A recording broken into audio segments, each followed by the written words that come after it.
I'm Patrick, I'm POLITICO. This is not, believe it or not, San Diego, the local Channel 4 station, made popular with Ron Burgundy and Anchorman. No, this is the Newseum, which has recreated that set on that popular movie for an exhibit that starts on November 14th. And this is exactly where thousands of tourists are going to try to do their best Ron Burgundy impersonation this summer at this desk. I'm not going to try to do it because, let's be honest, every local news anchor around the country has already tried their best. You stay classy, Boise. Thanks for stopping by, San Diego. But I did get a sneak peek with the exhibit's curators about what exactly they're trying to do here with this Anchorman exhibit. Take a look. When I heard that the Newseum was building an exhibit about me, Ron Burgundy, my first thought, and I got a little emotional, I'll be honest, my first thought was, wow, this is incredible. We have to say it was Will Ferrell's creative team that hatched the idea. They were here for a movie premiere back in 2012, and they were looking around and they said, hey, Anchorman 2's coming up. There's a lot of synergy here. What about a collaboration? And we thought it was a great idea. But one thing we really wanted to do to make it our own was show the reality behind the humor.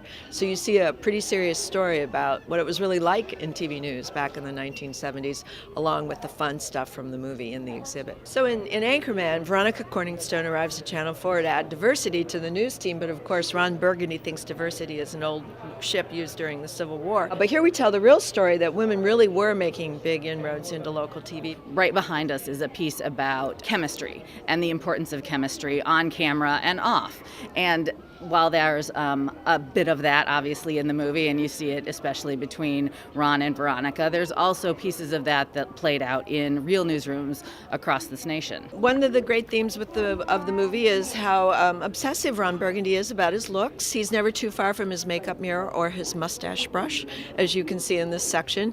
And in fact, that's pretty true. Hair and makeup are pretty important in TV news. That's from then to now, that still exists. There's the famed alley fight scene between the various news teams within San Diego. And so we have some props here that relate to those pieces.